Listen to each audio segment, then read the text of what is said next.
वाघाचा हल्ला, 4 महिलांचा जागीच मृत्यू, चंद्रपूरच्या जंगलातला थरार।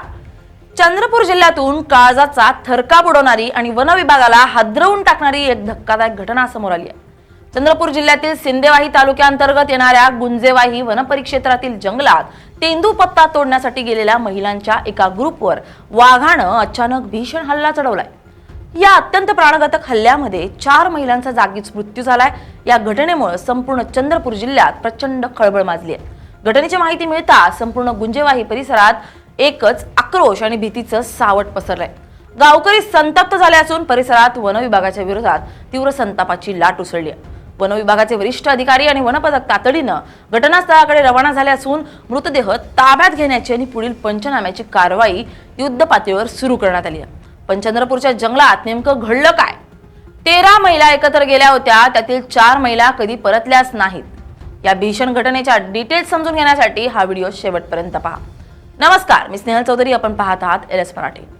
सध्या उन्हाळ्याचा हंगाम अंतिम टप्प्यात असून ग्रामीण भागातील नागरिकांसाठी, विशेषतः आदिवासी आणि शेतमजूर कुटुंबासाठी हा काळ आर्थिकदृष्ट्या अत्यंत महत्त्वाचा असतो। या दिवसात जंगलामध्ये मोठ्या प्रमाणावर तेंदूपत्ता उपलब्ध होतो, ज्याचं संकलन करून ग्रामीण नागरिक आपली उपजीविका चालवतात। दरवर्षीप्रमाणे यंदाही वन विभागाच्या वतीनं तेंदूपत्ता संकलनाचं काम सुरू झालंय। आज पहाटेच्या सुमारास गुंजेवाही आणि लगतच्या गावातील सुमारे 13 महिलांचा एक गट रोजच्या प्रमाणे तेंदूपत्ता तोडण्यासाठी लगतच्या गुंजेवाही जंगलात गेला होता। उन्हाळा तीव्र असल्यानं दुपारच्या आधीच काम उरकून घरी परतण्याच्या उद्देशानं या महिला पहाटेच जंगलात निघून गेल्या होत्या। जंगलातील एका भागात सर्व महिला अगदी जवळजवळ राहूनच तेंदूची पानं गोळा करत होत्या। सकाळी सुमारे 8 वाजताच्या सुमारास जेव्हा या महिला पानं तोडण्यात पूर्णपणे गुंतून गेल्या होत्या, तेव्हा दाट झाडीत दबा धरून बसलेला एक नरभक्षक वाघानं अचानक या महिलांवर झेप घेतली। वाघाची हालचाल लक्षात येण्यापूर्वीच त्यानं अत्यंत हिंस्रपणे सलग हल्ले करण्यास सुरुवात केली। या महिला एकमेकींच्या अगदी जवळ असल्यानं वाघाला एकापाठोपाठ एक हल्ला करणं सोपं झालं।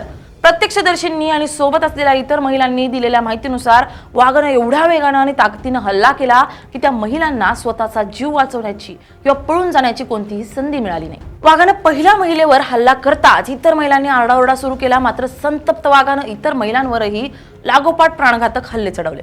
वाघानं चौघींनाही गंभीररित्या जखमी करत जागीच ठार केलं। या भयानक दृश्यामुळे सोबत आलेल्या इतर 9 महिलांचा थरकाप उडाला। त्यातील काही महिलांनी जीवाच्या आकांतानं गावाच्या दिशेनं पळ काढला आणि ओरडत गावात पोहोचून गावकऱ्यांना या विदारक घटनेची माहिती दिली। जंगलातून पळत आलेल्या महिलांनी जेव्हा गावात ही बातमी दिली, तेव्हा संपूर्ण गुंजेवाही गावात जणू दुःखाचा डोंगरच कोसळला। पाहता पाहता शेकडो गावकरी लाठाकाठ्या आणि मिळेल ते हत्यार हातात घेऊन जंगलाच्या दिशेनं धावले। जंगलातील घटनास्थळाचं दृश्य अत्यंत हृदयद्रावक आणि अंगावर काटा आणणारं होतं। वाघाच्या हल्ल्यात मृत पावलेल्या 4ही महिलांचे मृतदेह रक्ताच्या थारोळ्यात पडले होते। या घटनेची माहिती मिळताच सिंदेवाही वनपरिक्षेत्र यांच्यासह वन विभागाचे वरिष्ठ अधिकारी, कर्मचारी आणि स्थानिक पोलिसांचं पथक तातडीनं घटनास्थळी दाखल झालं। मात्र एकाच वेळी 4 महिलांचा बळी गेल्यामुळे गावकऱ्यांचा संयम सुटला होता। वन कर्मचाऱ्यांनी घटनास्थळी पाऊल ठेवताच गावकऱ्यांनी त्यांना वेढलं आणि प्रशासनाच्या ढिसाळ कारभारावर तीव्र संताप व्यक्त केला। गावकऱ्यांनी वन विभागाच्या विरोधात जोरदार घोषणाबाजी केली। जोपर्यंत संबंधित नरभक्षक वाघाचा बंदोबस्त केला जात नाही आणि त्याला तात्काळ जेरबंद करण्याचे आदेश दिले जात नाहीत, तोपर्यंत मृतदेह उचलू देणार नाही, अशी भूमिका काही काळ संतप्त गावकऱ्यांनी घेतली होती। मात्र प्रशासनाने आणि पोलीस प्रशासनाने गावकऱ्यांची समजूत काढत परिस्थिती नियंत्रणात आणण्याचे प्रयत्न सुरू ठेवले होते। चंद्रपूर जिल्हा हा वाघांचा जिल्हा म्हणून संपूर्ण देशात ओळखला जातो। येथील ताडोबा अंधारी व्याघ्र प्रकल्प वाघांच्या संख्येसाठी प्रसिद्ध आहे। मात्र याच समृद्ध वन्यजीवामुळे हा जिल्हा गेल्या अनेक वर्षांपासून मानव वन्यजीव संघर्षाचा मोठा दंश झेलतोय। चंद्रपुरात वाघाच्या हल्ल्यात नागरिक ठार होण्याच्या घटना नव्या नाहीयेत। जवळपास दर आठवड्याला किंवा 15 दिवसात एखादा शेतकरी किंवा मजूर वाघाचा शिकार ठरत असतो। परंतु आजची गुंजेवाही जंगलातील घटना अत्यंत वेगळी आणि वन विभागाच्या नोंदीनुसार ऐतिहासिकदृष्ट्या पहिलीच ठरली आहे। यापूर्वी वाघानं एकाच व्यक्तीवर हल्ला केल्याच्या किंवा सोबत असलेल्यांपैकी एकाला ओढून नेल्याच्या घटना घडल्या। कधी कधी वाघानं सामूहिक हल्ल्यात एकापेक्षा जास्त लोकांना जखमी केले। मात्र एकाच वेळी एकाच ठिकाणी दबा धरून बसलेल्या एकाच वाघानं लागोपाठ सलग 4 महिलांवर हल्ला करून चौघींनाही ठार मारण्याची ही चंद्रपूर जिल्ह्यातील पहिलीच घटना आहे। साधारणपणे वाघ मानवी गर्दी पाहून दूर जाण्याचा प्रयत्न करतो किंवा एक शिकारावर हल्ला केल्यानंतर तिथून पळ काढतो, परंतु या घटनेत वाघानं सामूहिकरित्या महिलांवर हल्ले केले। जे अत्यंत चिंताजनक आणि भीतीदायक आहे. घटनेचं गांभीर्य ओळखून वन विभागानं संपूर्ण गुंजेवाही आणि सिंदेवाही वन परिक्षेत्रात हाय अलर्ट जारी केलाय. संपूर्ण गुंजेवाही वनक्षेत्रात वन कर्मचाऱ्यांची गस्त मोठ्या प्रमाणावर वाढवण्यात आली आहे. वाघाच्या पायांचे ठसे आणि त्याच्या हालचालींवर लक्ष ठेवण्यासाठी विशेष ट्रॅकिंग टीम तैनात करण्यात आली आहे. वाघाची ओळख पटवण्यासाठी आणि तो सध्या कोणत्या दिशेने सरकतोय हे तपासण्यासाठी परिसरात तात्काळ ट्रॅप कॅमेरे लावण्याचे आदेश देण्यात आले. वन विभागाने गुंजेवाही तसेच आजूबाजूच्या गावांमध्ये दवंडी देऊन आणि लाऊडस्पीकरवर नागरिकांना जंगलात न जाण्याचे कडक आवाहन केले. विशेषतः तेंदूपत्ता संकलनासाठी जाणाऱ्या मजुरांना पुढील काही दिवस जंगलात जाण्यापासून रोखण्यात आले. एकाच वेळी 4 जणांचा बळी घेणारा हा वाघ नरभक्षक झाला असण्याची दाट शक्यता असल्यानं वन विभागाचे वरिष्ठ अधिकारी नागपूर येथील मुख्य वनसंरक्षक यांच्याकडे या वाघाला तात्काळ बेशुद्ध करून जेरबंद करण्याची परवानगी मागणार आहेत.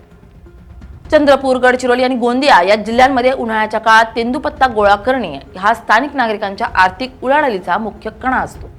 हजारो कुटुंब या कामावर वर्षभराची बेगमी करत असतात. मात्र हाच हंगाम वाघ आणि बिबट्यांच्या हल्ल्यांसाठी सर्वाधिक संवेदनशील काळ ठरतो. तेंदूची पानं तोडताना मजुरांना जमिनीकडे वाकून काम करावं लागतं. वन्यजीव तज्ज्ञांच्या मते जेव्हा एखादा माणूस वाकून काम करतो तेव्हा वाघाला किंवा बिबट्याला दूरवरून तो माणूस नसून एखादं 4 पायांचं प्राण्यासारखं भक्ष्य वाटण्याची शक्यता असते, ज्याला मिस्टेकन आयडेंटिटी म्हटलं जातं. या कारणातून तेंदूपत्ता तोडताना किंवा शेतात खुरपणी करताना सर्वाधिक हल्ले होतात. आजच्या घटनेनं पुन्हा एकदा हा प्रश्न ऐरणीवर आणलाय की दरवर्षी कोट्यावधी रुपयांचा महसूल मिळवून देणाऱ्या या तेंदूपत्ता हंगामात मजुरांच्या सुरक्षेसाठी वन विभाग ठोस पावलं का उचलत नाहीये? मजूर जंगलात जात असताना त्यांना सुरक्षा रक्षक का पुरवले जात नाहीयेत किंवा वन्यजीवांचा वावर असलेल्या क्षेत्रांचे आधीच मॅपिंग का केले जात नाहीये? असे अनेक संतप्त सवाल आता स्थानिक नागरिकांकडून उपस्थित केले जात आहेत. Bureau report, LS Marathi.